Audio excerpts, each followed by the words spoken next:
जोरदार तालियां बजा करके अपने पूरे मंच का और आप सबका अपने आप का भी अभिनंदन करें। गायक कलाकार श्रीमान स्वर्गीय किशोर कुमार जी की धरती, दादा धुनी वाले की धरती, मां नर्मदा के आशीर्वाद से सिंचित ओंकारेश्वर महाराज को प्रणाम करते हुए अपनी आज की इस यात्रा का प्रारंभ करते हैं। जोरदार ताली बजाओ ओंकार महाराज की। हम सबका सौभाग्य परमात्मा की कृपा है, चुनाव का आगाज हुआ है और चुनाव की इस बेला में जिस प्रकार से हमने अपने यशस्वी प्रधानमंत्री श्रीमान नरेंद्र मोदी का जोरदार ताली बजाओ हमारे सांसद जी के लिए, मंच पर विराजमान उप मुख्यमंत्री जगदीश देवड़ा जी, जोरदार तालियां उनके लिए भी। इस अवसर पर हमारे मंत्री माननीय कुंवर शाह जी, संभागीय प्रभारी श्री राघवेंद्र सिंह गौतम जी, लोकसभा के प्रभारी कल्याण अग्रवाल जी, लोकसभा संयोजक हरीश कोटवाले जी, जिलाध्यक्ष सेवादार जी, राजेंद्र जी, मनोज जी, हमारी विधायकगण माननीय श्रीमती अर्चना दीदी, जोरदार तालियां अर्चना जी के लिए भी बजाएं। खंडवा की श्रीमती कंचन तन्वे जी, जोरदार तालियां बजाएं। बागली के मुरली जी, मानदाता के नारायण पटेल जी, सुनील बिरला जी, सचिन बिरला जी, जोरदार तालियां। बड़वा विधायक, पंधाना की श्रीमती छाया मोरे और नेपानगर की मंजू जी, जोरदार तालियां बजाओ पूरे मंच को। यहाँ की महापौर के लिए भी, खंडवा की हमारी बहन, इस अवसर पर बुरहानपुर की महापौर भी है, और सारे के सारे नेतागण, पूर्व विधायकगण, सारे हमारे देवेंद्र भाई से लेके सारे, सबके लिए जोरदार ताली बजाओ। समय की कमी है, मेरे को यहाँ से 12:30 बजे उड़ जाना था, क्योंकि यहाँ से मुझे 3 जगह और पहुंचना है। टाइम आ गया, वो भी जुड़ रहा है, लेकिन मुझे लगा कि निमाड़ में आज 2 बात की होड़ मच रही है।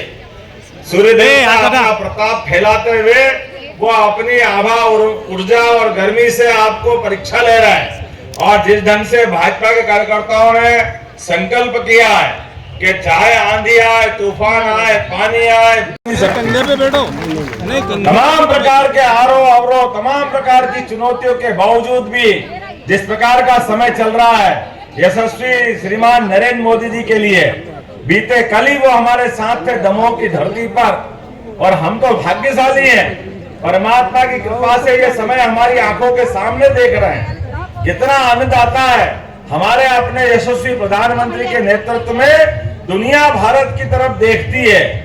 दुनिया के लोग मोदी जी का मान सम्मान करते हुए 142 करोड़ देशवासियों का सम्मान करते हैं। जोरदार ताली अपने आप के लिए बजाइए, ये ऐसा समय चाहिए।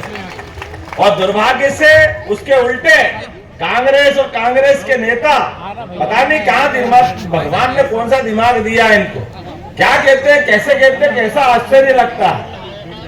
जिनकी खुद परनाना नाना जी 17 साल प्रधानमंत्री रहे, जिनकी अपनी दादी 17 साल प्रधानमंत्री रही, जिनके पिताजी प्रधानमंत्री रहे, उसके बाद भी लगातार इतने साल निकालने के बाद उनकी मम्मी ने भी पीछे से सरकार चलवाई, और कागज तो आपने ही फाड़े पप्पू जी, लेकिन आपको अपनी गरीबों की चिंता नहीं आई, आपको गरीबों की परवाह नहीं हुई। और कितनी बेशर्मी से बोलते, एक बार सरकार बनवा दो, एक झटके से गरीबी दूर कर दूंगा। भैया तेरे पिताजी ने नहीं करी, दादी ने नहीं करी, पूरा खानदान तो हो गया, और क्या चाहिए, कब तक झूठ बोलोगे। ये यशस्वी प्रधानमंत्री, जोरदार ताली बजाओ नरेंद्र मोदी जी के लिए। जो मन का भाव है, सच्चे अर्थ में लोकतंत्र की स्थापना के लिए, जिनने अपने आप को कभी प्रधानमंत्री नहीं माना, इस लोकतंत्र के मंदिर में पहले दिन पहली सीढ़ी पर चढ़ने के पहले प्रणाम करके उस लोकतंत्र पावन मंदिर को गौरवान्वित किया है। और वो दिन है कि आज तक का दिन है, एक दिन भी कभी छुट्टी नहीं ली। 80 करोड़ लोग, पूरा अमेरिका, पूरा इंग्लैंड, जर्मनी, जापान, ये सब देश मिला लो, ऐसे 22 देश मिला लो तो भी 80 करोड़ नहीं होते हैं। इतने सारे लोगों को निःशुल्क अन्न दे करके सबके भूख की व्यवस्था करते हैं। जोरदार ताली बजाए इस बात के लिए, हमारे अपने गरीबों के लिए।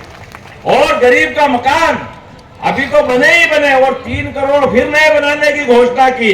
चिंता मत करना, गांव वाले या शहर वाले, सबको मकान देने की घोषणा माननीय प्रधानमंत्री ने की। जोरदार अभिनंदन करें माननीय प्रधानमंत्री जी का, जिनका स्वयं का कोई मकान नहीं, स्वयं का आशियाना नहीं, लेकिन कल्पना क्या है कि ये पूरा देश मेरा परिवार है। इतना पवित्र उपदेश, और ऐसे पवित्र उपदेश करने वाले प्रधानमंत्री के लिए क्या हमारे लिए परमात्मा ने कोई नेता बना के दिया है, ये भगवान की कृपा है। ऐसे महापुरुष हमारे बीच नेतृत्व करने वाले हैं, जिनके लिए दुश्मन भी पाकिस्तान के पूर्व प्रधानमंत्री कह रहे हैं कि भैया काश नरेंद्र मोदी जी हमारे प्रधानमंत्री हो। जोरदार ताली बजाओ इस बात के लिए।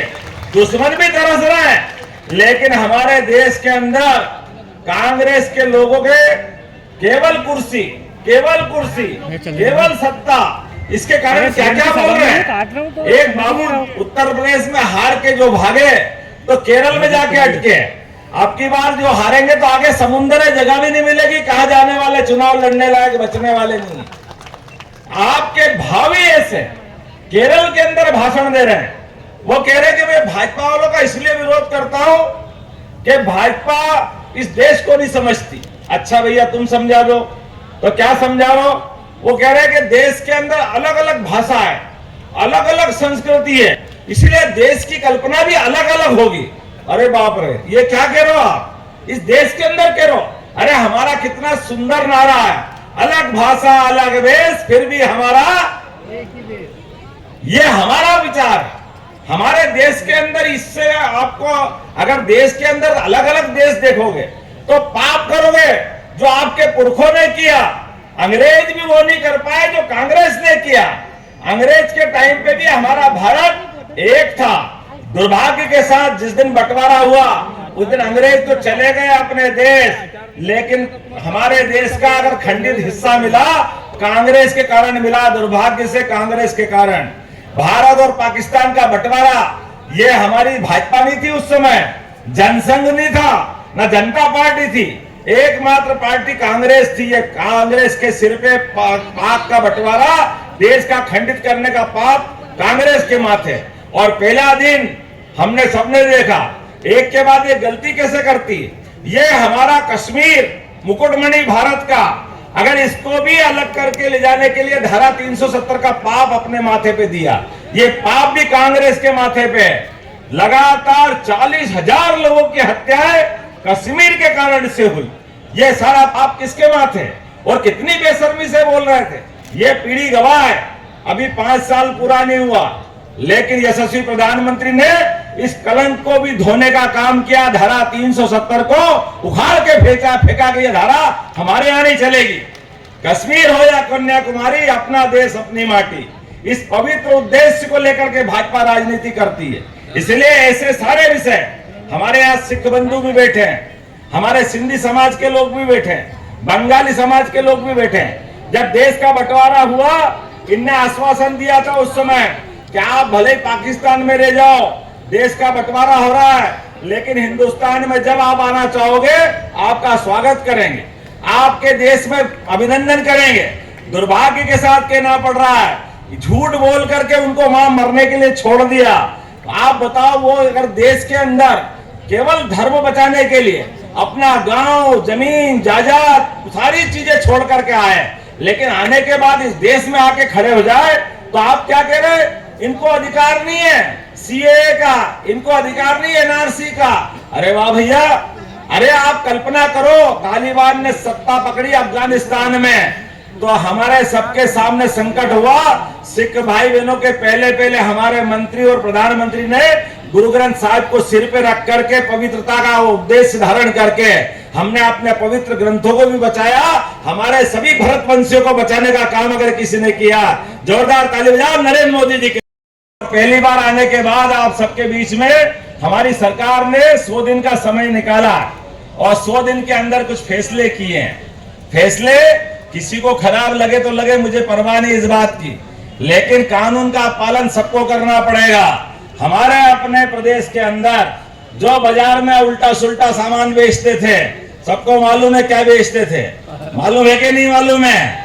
कोई यहाँ काट के लगा दे टांग दे, कोई वहां काट के टांग दे, खाने वाला भी आफत में, खिलाने वाला भी आफत में। कानून ये कहता कि भैया एक अंदर दुकान बना करके सुरक्षा में रख के बेचो, लेकिन सब खुला बेच रहे थे, क्योंकि कांग्रेस की सरकार ऐसी बात को बढ़ावा देती। अब बंद करना चाहिए कि नहीं बंद करना चाहिए? अपने को इधर से आवाज नहीं, बंद करना चाहिए कि नहीं बंद करना चाहिए? हमारी सरकार ने कहा तुरंत बंद करेंगे, ये नहीं चलने वाला। हमारी सरकार में खाने के लिए मनाही नहीं है। बाजार बना देंगे मछली का, मटन का, सबका बाजार के अंदर बेचो, सुरक्षा से बेचो, लेकिन चाइना लगा के बेचोगे, ये कैसे हो सकता है? ये नहीं चलेगा। इसलिए हमारी सरकार ने दूसरा निर्णय किया। ऐसे कई निर्णय, जोरदार ताली बजाओ, बताऊंगा तो लंबी बात हो जाएगी। इस देश के अंदर हमारे अपने प्रदेश मध्य प्रदेश में आने वाले समय में, कांग्रेस के जमाने में हेलीकॉप्टर बड़े लोगों के लिए होता है। एक बड़े नेता छिंदवाड़ा से लड़ते हैं, वो अपने बंगले में हेलीकॉप्टर उतारते हैं, खुद ही उड़ते हैं, खुद ही ले जाते हैं, और 44 साल से चुनाव लड़ रहे हैं। वो उनका बेटा के पास भी हेलीकॉप्टर, और भगवान ने पैसा भी बहुत दिया, लेकिन मन बहुत छोटा कर दिया। 13 महीने का समय मिला, झूठ बोल के सरकार बना ली, और झूठ बोल के सरकार बनाने के बाद ये माफ कर देंगे, वो कर देंगे, वो कर देंगे, करा धरा कुछ नहीं, ढाक के 3 पात। उनका 13 महीने का समय और हमारे 3 महीने का समय हमने निश्चित किया। कोई भी बीमार अगर एम्बुलेंस से लेके आते हैं, कोई को हॉस्पिटल में भर्ती करेंगे, बच्चा, बूढ़ा, जवान, कोई भी गंभीर बीमार, और डॉक्टर ने कहा कि इसको इंदौर पहुंचाना है, इसको भोपाल पहुंचाना, दिल्ली या बंबई पहुंचाए तो जान बचेगी, तो डॉक्टर और कलेक्टर दोनों तय कर लेंगे तो हमने हेलीकॉप्टर गरीब के लिए लगाने के लिए एयर एम्बुलेंस की व्यवस्था का निर्णय किया है। यह हमारी सरकार का निर्णय है। गरीब की जान बचाना ज्यादा जरूरी है, बजाय उसके अपने लिए खुद के लिए जो चलाते थे कांग्रेस वाले, ये उनको जवाब है। एयर एम्बुलेंस अब बड़ी बात नहीं है, ये बात आपके लिए भी है। और तो और केदारनाथ, गंगोत्री, यमुनोत्री हेलीकॉप्टर सेवा हमने सबने देखी है। हेलीकॉप्टर अब बड़ी बात नहीं है। हमने कहा ये चुनाव खत्म हो जाने दो, हमारे यहाँ भी हेलीकॉप्टर सेवा चालू करेंगे। अरे 1 घंटे में महाकाल इंदौर से और 1 घंटे में ओंकारेश्वर, और किसी को दादा धूनी वाले के आना तो वहां भी हेलीकॉप्टर से लाएंगे। ये व्यवस्था हमारी अपनी सरकार करने वाली। ये कष्ट देखा, परेशानी देखी। आप जमीन बेचो, खरीदो, किसी के नाम से नामांतरण कराना है, बंटवारा कराना है, लेकिन नामांतरण, बंटवारा, जमीन खरीद बेच में आप रजिस्टर ऑफिस में जाओगे, रजिस्ट्री कराओगे, स्टाम्प ड्यूटी सब दे दी। फिर पटवारी को पटाने निकलते थे, पटवारी साहब नाम चढ़ा दो, नाम चढ़ा दो। पटवारी साहब हाथ में ही नहीं आते थे क्या? हमारी सरकार ने निर्णय किया अब कोई जरूरत नहीं पटवारी के पास जाने की, इधर रजिस्ट्री कराओगे, अपने आप नाम चढ़ेगा। ये हमारी सरकार ने निर्णय किया है। सारी बीमारी खत्म कर दी हमने बीच, अब कोई आवश्यकता नहीं इस बात की। ऐसे एक नहीं, कई सारे निर्णय। मैं आज के बीच, क्योंकि मेरे पास तीसरी पर्ची आ गई, क्या बात खत्म करो। बहुत कुछ बोल सकता हूँ, बहुत सारी बात करा सकता हूँ, लेकिन आप बताओ, आपके बगल में ही आपको उज्जैन तक युवा बैठे होंगे, यहाँ युवा जिनको कॉलेज की पढ़ाई के बाद यूनिवर्सिटी तक जाना पड़ता था इंदौर, तो आपके लिए भी कांग्रेस और अंग्रेज टंट्या मामा को सम्मान नहीं दे पाए, क्योंकि वो आदिवासियों के लिए केवल वोट बैंक समझते हैं, मान सम्मान का मामला नहीं। यह हमारी सरकार है। हमने टंट्या मामा के नाम पर भी टंट्या मामा के लिए यूनिवर्सिटी बनाई है, विश्वविद्यालय खरगोन में खोल दिया। जोरदार ताली बजाओ आपके यहाँ के बच्चे, बुरहानपुर, खंडवा, खरगोन, अलीराजपुर, बड़वानी, सारे बच्चे परीक्षा और से सारे मामले को खरगोन में जाकर के समस्या हल करेंगे। ये केवल 3 महीने से कम की सरकार ने किया है कि जब तक ये खिलते कमल के फोटो दिख रहे हैं यहाँ से वहां तक, जब तक एक एक कमल हर एक की जगह नहीं खिल जाए, तब तक शांति से नहीं बैठेंगे। बोलो सब तैयार है? तो भगवान राम मुस्कुरा रहे चाहिए।